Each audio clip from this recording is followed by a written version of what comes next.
The film opens with Mary sprinting through a dark, foreboding forest. She keeps running until she reaches a cemetery where she stops, looking around anxiously, as if searching for something specific. Unbeknownst to her, someone is hiding among the trees, watching her and taking photos. Mary spots the figure and fear floods her eyes. She turns and runs and fear floods her eyes. She turns and runs as fast as she can, the mysterious figure pursuing her relentlessly. He seems determined to catch her. Mary races forward, desperate to escape. The pursuer stumbles, momentarily losing ground, but quickly recovers and brandishes a syringe. Mary counters with a spray bottle, spraying his face.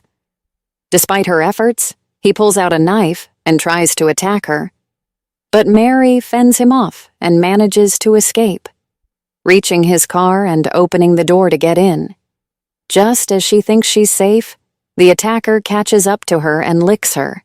In a swift move, Mary injects a drug into his leg, immobilizing him. She jumps into her car and speeds away, heading for the safety of her home. Mary drives frantically, her heart pounding, until she reaches her house. She parks in the garage, exits the car, and hurriedly unlocks the electronic door with her fingerprint. Inside, she's consumed by nervous energy and fear. Her mind flashes back to 3 years earlier.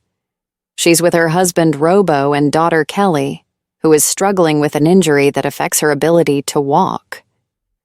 Mary surprises Kelly by revealing their new house, powered by artificial intelligence to help her move around comfortably. Kelly's face lights up with happiness. Back in the present, Mary goes to a room filled with surveillance screens, monitoring every corner of the house. It's then revealed that the person chasing her is a dangerous criminal named Diablo. He wakes up to find himself locked in the garage. Desperate to escape, he finds a door leading to the basement. As he descends, he discovers walls covered with ominous gray pages and photos of 3 deceased girls. We learn that Diablo is a deranged killer, responsible for these deaths, but he has evaded capture due to a lack of evidence. His mental instability becomes evident as he gleefully looks at the pictures. Mary, watching through the surveillance system, confronts him via a screen, revealing his true identity and twisted motivations. Diablo spots a key hanging on the wall, grabs it, and opens a door leading to a room with a chain hanging from the ceiling. Memories of his abusive mother flood his mind, driving him to madness. Mary turns on another screen, showing a news broadcast about Diablo's victims.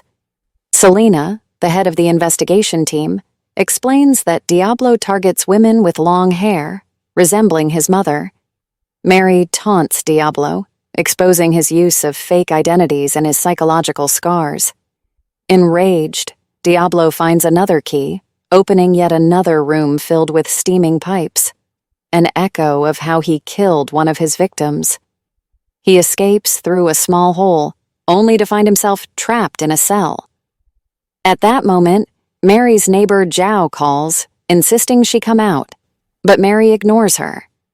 Zhao threatens to call the police, worried about Mary's strange behavior. Distracted by the call, Mary stands in front of a picture of her daughter, remembering the day Kelly walked without crutches for the first time, only to be tragically murdered later. Mary recalls visiting Selena's office, finding the drug Diablo uses on his victims, and buying it in large quantities. Determined to stop him, Mary confronts Diablo in the basement. He pretends to be trapped, luring her closer. In a sudden move, he overpowers her, trying to inject her with the drug.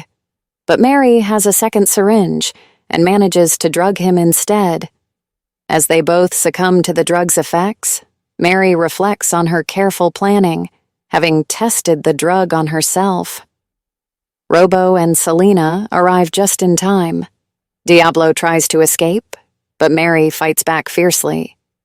Selena intervenes but gets wounded. In the chaos, Mary ties Diablo up, confronting him with the truth about his past. She cuts out his tongue and sets him on fire, avenging her daughter's death. The next day, the news reports Diablo's mysterious death, hinting at a mother's revenge. The film ends with an invitation to like, subscribe, and stay tuned for more thrilling recaps.